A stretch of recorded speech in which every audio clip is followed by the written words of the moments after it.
Hi everyone! Today I will be creating a zombiecorn doll. This zombiecorn doll will be created using watercolor pencils, generously sent to me by Magicfly in exchange for an honest review. You'll be hearing my honest and unfiltered thoughts on the pencils. Keep watching to see how I bring her to life. I haven't repainted Clawdeen from Monster High in quite some time, and her bright stock hair inspired me to choose her, since our zombiecorn will be colorful. The first step is to remove the hair, which I am saving because it's in good condition. I shave the hair as close to the scalp as possible and make it easier on myself to remove from the inside. Off camera, I removed the head from the body, scraped the glue and remaining hair out from inside the head, and wiped her face clean with 100% acetone. I create hooves using 2-part epoxy clay. I refine them with a nail Dremel tool and remove the molded on fur, since I will be gluing yarn wefts to the legs for fur.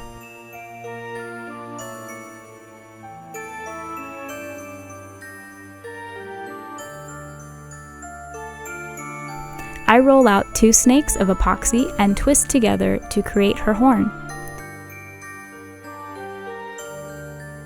After spraying the body with sealant, I paint the hooves in purple acrylic paint. She will have a creepy, cute feel to her, so part of her cuteness comes from her color palette. I love the way this purple looks against Clawdeen's skin tone.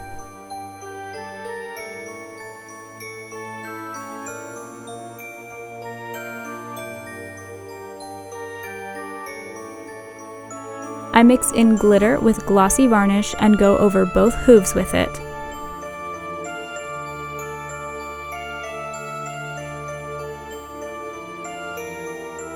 I add bigger glitter to the hooves while the varnish is still wet.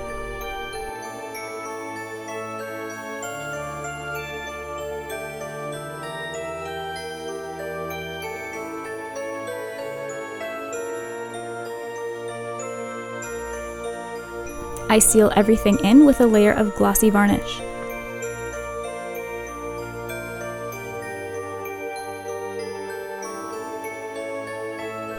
I begin her face up using the watercolor pencils generously sent to me by Magicfly.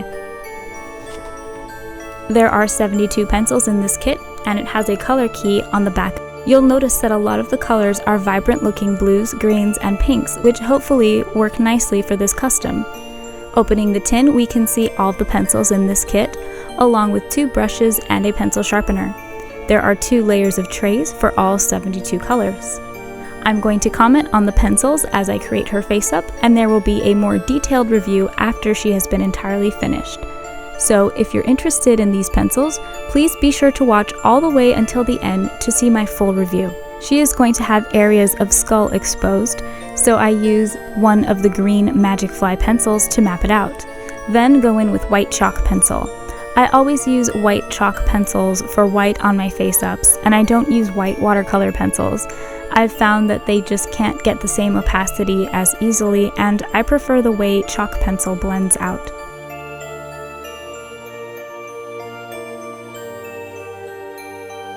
As you can see, I have a nice sharp point with the black pencil.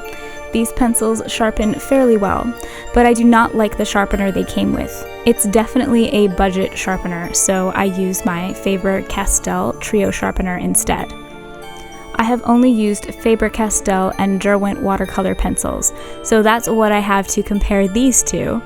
As Magicfly is a budget brand compared to the brands I'm used to working with, I'm eager to see how they measure up.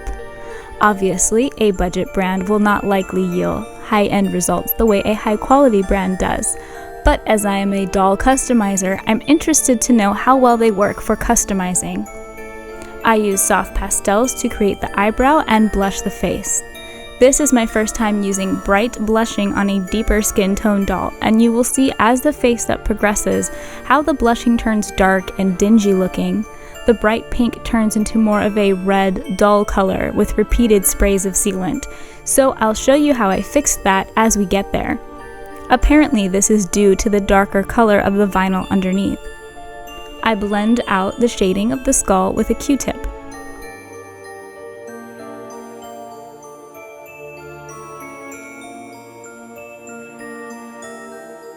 I paint the scalp blue so that any gaps in the hair won't be as noticeable.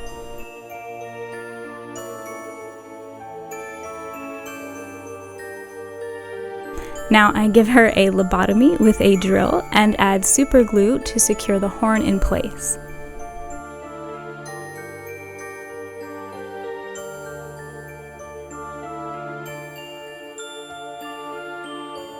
Her horn is made of bone, so I am adding another patch of exposed skull around it. Here I am lifting the pigment off of the pencil with a wet brush and applying it to the areas that need to be pitch black. This applied beautifully. Occasionally, I use wet watercolor pencils for face-ups. So far, these pencils are less pigmented than I'm used to working with. For a budget pencil, I would say the black is decent and gives full opacity when used wet over a base layer.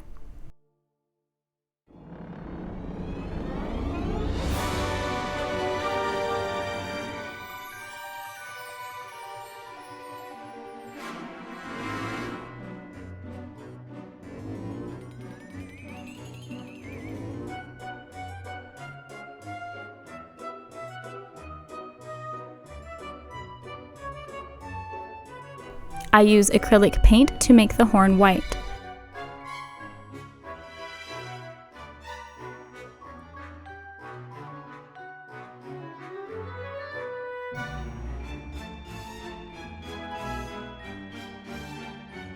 I added on mica powder and I'm making the iris blue.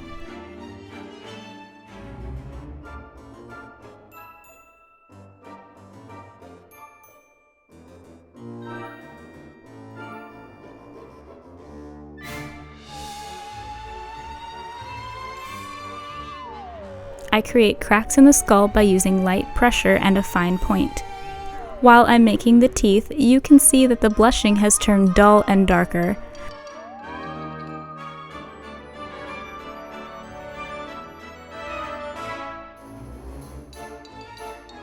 As I'm working, I decided that I wanted the iris on the skull side to be smaller than the other eye.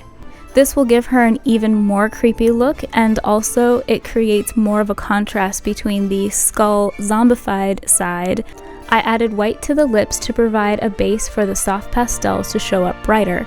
I tried it out on the lips first before lightening the areas of the face that need vibrant blushing in order to test out how that would work. Here you can see where the pencils aren't as pigmented. I would have expected this dark blue to show up with higher saturation. Another way watercolor pencils can be used for a face-up is with a blending tool.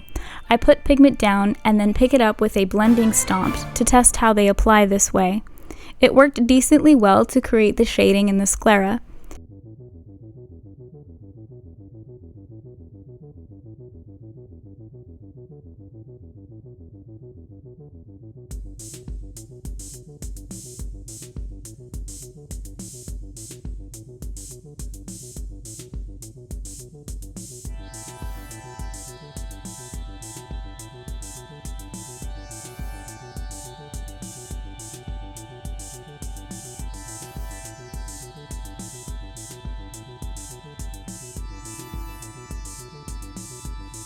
At this point, I decided to create an exposed brain, and I wanted to see if I could sculpt it in such a way where it's not bulky at the top. And it failed. I wanted to see if I could avoid cutting into the scalp and having to lower it, but it just did not look right. So in the end, I am cutting into her scalp after all in order to lower it so that I can sculpt the brain on top. If I didn't lower it, it would stick out too much and look bulky on top of the head. I glued the scalp into place lower down using super glue. Now I can lay down S-wave sections of clay to create the brain.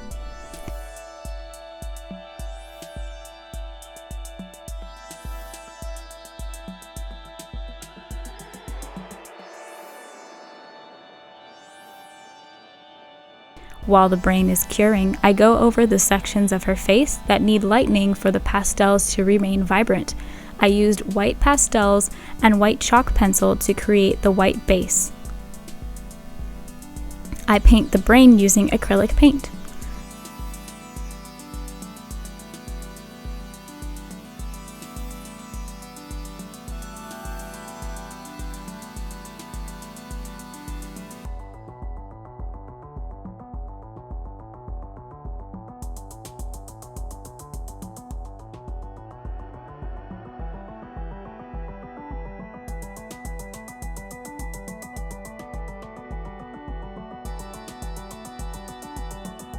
I'm not quite happy with the light pink, so I go over it with a darker pink.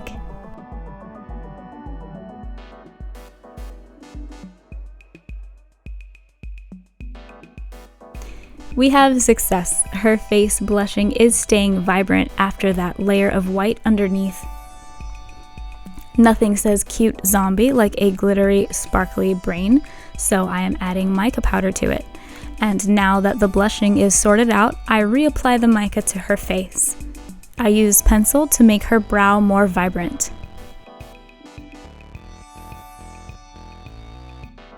Using soft pastels, I add shading to the bone horn.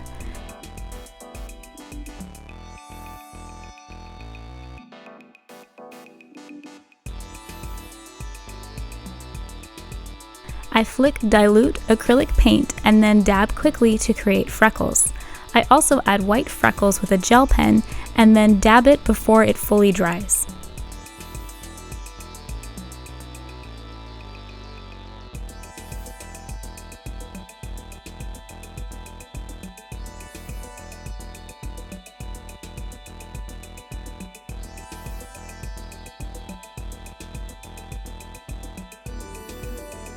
I create lashes with gouache paint.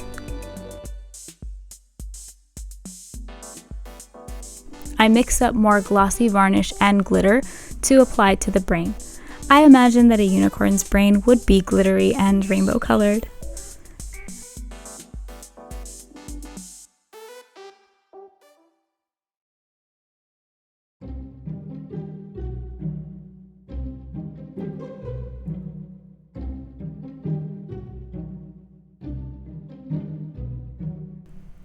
As with the hooves, I am dropping in glitter while it's still wet.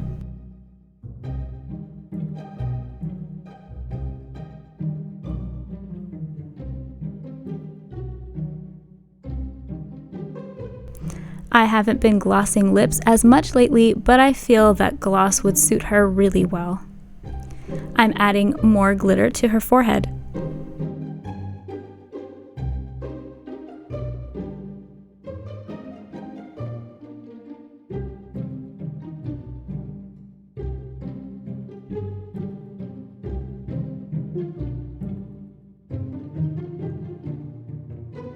The last step for the brain is to encase the entire thing in a layer of glossy varnish. I add earrings using tweezers and a jewelry tool.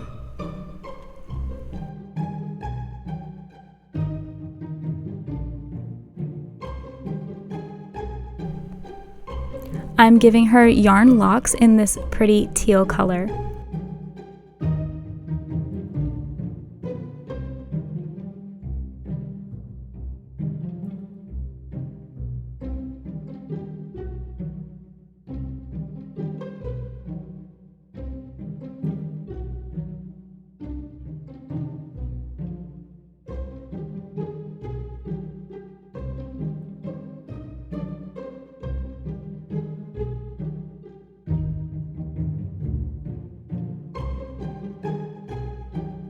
I love how the brain came out. My friend said it looks like candy and called her head on the stick a forbidden lollipop.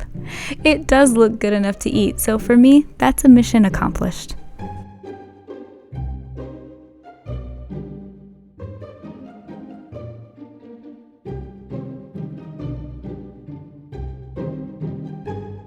I like checking my dolls under a black light, and the pink pencil I used for the veins actually glows in the dark, so that's pretty magical and fly, Magicfly. Using brushed out pieces of the same teal yarn, I glue on tufts of fur to her ankles.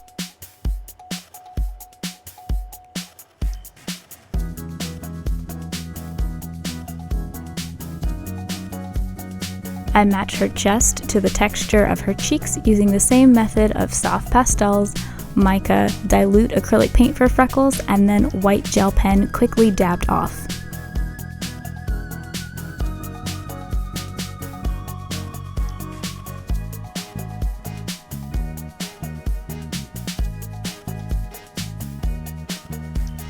I also give her purple nail polish to match her hooves. I created this adorable retro outfit for her using a pattern that I purchased from Requiem Art Designs. I will leave a link in the description below in case you want to purchase the same pattern to use on your dolls. I also gave her a fluffy tail and added a bow at the back. I think her outfit is adorable and it suits her well. And now I'm going to put her head back on so we can see her final look.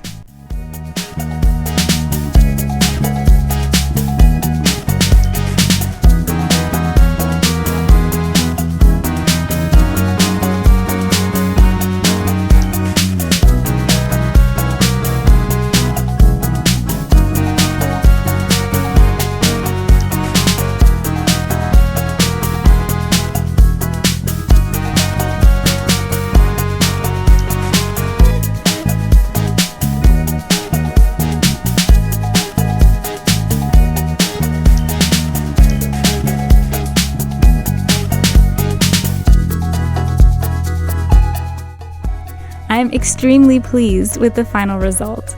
I think she is adorable but also creepy, which is exactly what I was going for. My favorite part about her is definitely that exposed brain.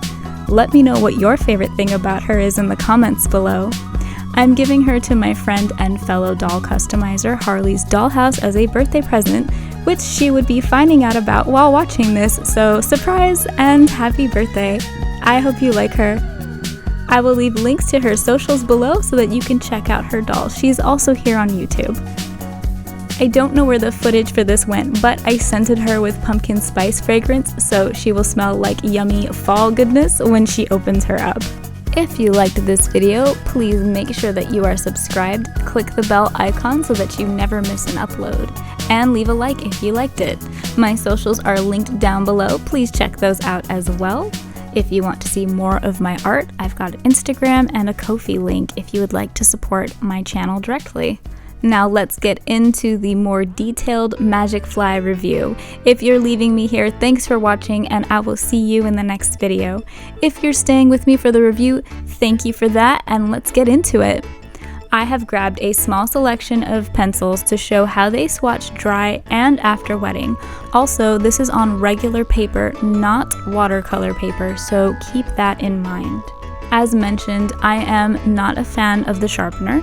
I will be keeping it as a backup in case something happens to my Faber-Castell Trio sharpener. The brushes are also not great quality, but I will be using them for sure for customizing because cheap brushes come in handy for applying glue, for example. I did notice some breakage while using these pencils, but not what I would say to an excess. I am first swatching the color Fruit Punch.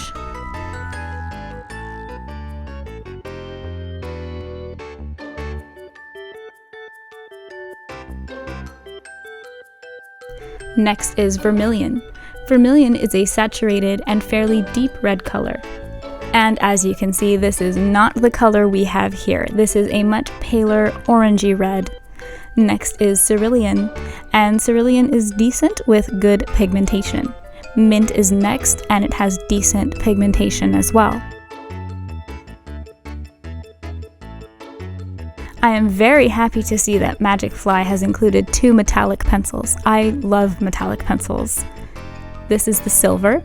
This does not blend out as well as the non-metallic pencils. And Gold is last, and I couldn't get it to blend out at all. Here you can see the sheen of the metallics compared to the non-metallics. And now I'm showing how these 2 colors blend together. All pencils apart from the gold blended out when water was applied. There are other ways of using these pencils wet. This was just a quick demo since I just use watercolor pencils for doll customization, but I wanted to show you briefly how they performed used in this way. Here I have swatched all of the colors apart from white and cedar, which is a warm tone gray that went AWOL. This is the truest red in the kit, which leans a little brickish in color, and you can see that we have 2 very similar colors here, and also here, and these 2 are similar, as are these 2. Are you seeing a theme here? There are too many similar colors in this kit. It's advertised as 72 colors, but after you take into account how similar some of them are, that number is actually less. And in case anybody wanted me to wet one of these squares, here you go. This is the gold and silver here. Let's take a look at the blue row. There are 10 shades of blue, however, notice how similar they all are. I would have liked to see a wider range in value. They're all hovering around a medium value without much variation in hue either. Compared to the greens, which have more of a variety of value in hue, the blue just lacks variety. Here are the reds, pinks, and yellows, and here are the browns. These pencils currently retail on Amazon for $21.99, discounted from $30.99. The discounted rate works out to 31 cents per pencil. For some of the pencils, this price is fair in my opinion, but not all pencils perform the same. Some applied with very little pigment, while others I was genuinely impressed with, considering again that this is a budget brand. I would have liked to see more consistency with how they applied pigment. Magicfly markets their pencils as for both hobbyists and professionals, but considering the kit on a whole, from the color variety, the sharpener and brushes, and overall performance of the pencils, I would put this kit into the hobbyist category. There is a nice professional touch to these pencils, however, as each one indicates the light fast rating, varying from 1 to 3. And here is her face up once again. You can see that I got good saturation on her brow and eye. These pink veins pop, and I'm impressed by that. I'll definitely be using that pencil on future customs. These veins turned out a bit disappointing. I wanted them to be far more saturated. That said, I actually like how they came out softer, but it just wasn't what I was trying to achieve. The pencils blended nicely, and you can see that lovely pink in the inner corner and waterline. In summary, I'm not going to tell you lovely viewers what to spend your hard-earned money on. I gave you some facts, some opinions, you see the swatches, and you see the face up. So I hope all of those things will help you make a more informed decision if you're considering purchasing this kit. I have too much respect for both you, my viewers, and Magicfly to give anything other than my honest and unfiltered thoughts. I hope you enjoyed this review. I find it relaxing watching reviews personally. A big thank you once again to Magicfly for sending me these pencils to review. Don't forget to subscribe and like if you like this video. My Instagram and Ko-fi are linked below if you're interested. Check those out. And I will see you in the next video.